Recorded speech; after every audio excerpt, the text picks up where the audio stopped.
Por que existe essa comissão do terceiro setor no AB, o que ela faz, como é que ela é organizada, enfim, conta um pouco para o nosso telespectador. Bom, a Comissão do Terceiro Setor foi criada há 3 anos, em 2004, portanto, como uma iniciativa do Dr. Luiz Flávio Borges D'Urso, e que deu à doutora Lúcia Bludeni o encargo de constituir uma comissão do terceiro setor,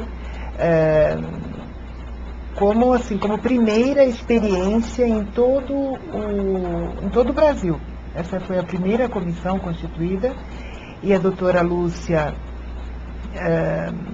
junto com outras pessoas, entre as quais o Josemir, eu, o doutor Rodrigo, o doutor Danilo, enfim, uma série de pessoas, começamos a nos reunir e a tentar ver o que a gente podia fazer para disseminar o conhecimento que já havia sobre o terceiro setor, e também isso para os advogados, e ao mesmo tempo também trazermos ao público em geral os interesses, as coisas que poderiam ajudar a desenvolver esse que realmente é um setor que sofre uma série de injustiças, muitas vezes, e que era pouco conhecido no meio dos advogados, e às vezes também visto de uma maneira equivocada pelo público em geral. Inclusive, uma das facetas que o Dr. D'Urso incumbiu a nossa comissão de fazer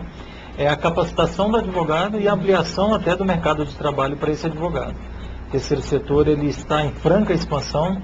O Dr. Martim me perguntou os números. A gente só tem uma pesquisa até hoje oficial que traz números do terceiro setor, que foi feita pelo IBGE em 2002. Em 2002, o número que a gente tem é que existem 500 mil entidades no Brasil que não têm finalidade lucrativa. Dessas 500 mil, um pouquinho mais da metade, 276 mil, criadas sob a forma de associação ou fundação. São duas formas jurídicas regulamentadas pelo Código Civil. Número de 2002, 1,5 milhão de empregos são gerados pelas entidades do terceiro setor, e nós já representávamos, na época, 5% do total de empresas do Brasil. Essa pesquisa tem 5 anos, e a voracidade com que este setor aconteceu, de uns tempos para cá, eu acho que alguns desses números dobraram, certamente, e outros até triplicaram. E o volume de dinheiro, digamos assim, que essas entidades deixam de recolher para o governo federal, varia de 2 a 5 bilhões de reais ano. Depende de quem faz a conta. A renúncia fiscal seria isso? A gente não tem ainda um número mais aproximado, e dependendo de quem faz a conta, esse número varia de 2 a 5 bilhões de reais por ano. Agora uma pergunta, doutor. Por que as empresas têm se interessado tanto em fazer essas ações sociais, fundando próprias ONGs ou participando de ONGs existentes? Alguns motivos. Eu acho que o primeiro motivo deveria ser efetivamente o desejo de retribuir para a sociedade aquele lucro que ela obtém comercializando seus produtos.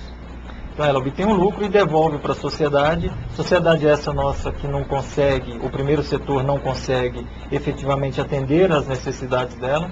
Nossa Constituição está lá prevendo uma série de direitos que na prática, infelizmente, ainda não foram atingidos. E a gente tem que fazer com que a população tenha acesso a determinados serviços. Então as empresas acabam constituindo um braço social, criando um braço social, para retribuir para pelo menos um nicho dessa sociedade o benefício que ela ganha. Isso teve início com a história do balanço social. Muitas empresas entenderam por bem publicar um balanço social, junto com o seu balanço patrimonial, de benefícios que ela acaba trazendo para a sociedade. Isso foi ganhando um certo marketing e foi ganhando um status na sociedade, de maneira que hoje toda entidade, toda empresa deveria ter este braço social, porque isso serve até como produto de marketing. Mas mesmo assim, eu ainda usaria um balanço de especialista, só observar que, ainda que esse motivo não seja o primeiro, mas pelo menos acaba minimizando a grande dívida social que o país tem, né? Porque nós vivemos uma situação terrível, limite, onde um rio como Está passando, o entretenimento acaba virando uma discussão. Parece claro que o incentivo fiscal é um grande motivador, mas de qualquer maneira o resultado final, quer dizer, enfim, mesmo que o empresário não tenha como objetivo principal atuar em questões sociais, ele por conta do incentivo se vê motivado a isso e, enfim, vai ter um reflexo social que importa. Isso não acontece só no Brasil, né? Embora aqui a gente tenha questões que nos atingem diretamente, que são as questões sociais, mais ligadas à miséria e coisas correlatas, mas há uma questão mais importante ainda, que é, talvez ou mais ampla, não mais importante, mas mais ampla, que é a questão de que as empresas precisam se preocupar hoje com toda a sua cadeia de tudo que está à volta dela, desde os fornecedores, passando, enfim, claro, pelos clientes e também incluindo a comunidade onde elas se situam. Então isso não está ligado apenas a essas questões sociais objetivas, mas também, por exemplo, ao meio ambiente, a questões relacionadas que não dá mais para uma empresa atuar, né, sem esse tipo de preocupação. Então essa questão da responsabilidade social, da qual o investimento social é apenas um aspecto, é uma coisa que se coloca no mundo inteiro e que precisa ser respeitada. Sem dúvida, veja só, uma economia como a norte-americana, a economia mais poderosa do mundo, é muito comum um milionário, um cidadão fazer um legado para uma universidade.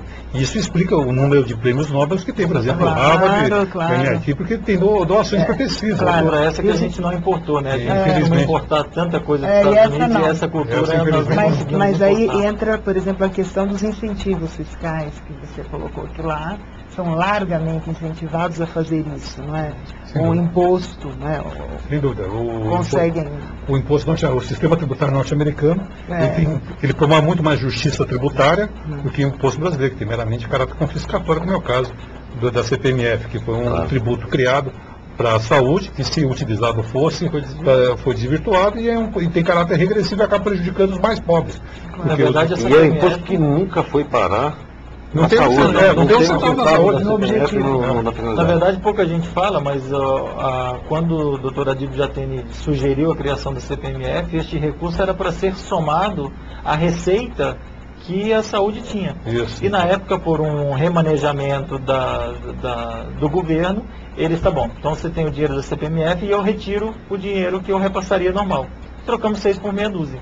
Por isso que, efetivamente, a saúde não foi resolvida. Não, o problema não se resolve saúde assim também, né? Cá entre nós. Mas também mas o recurso utilizado, eu quero crer que a situação do país seria muito melhor.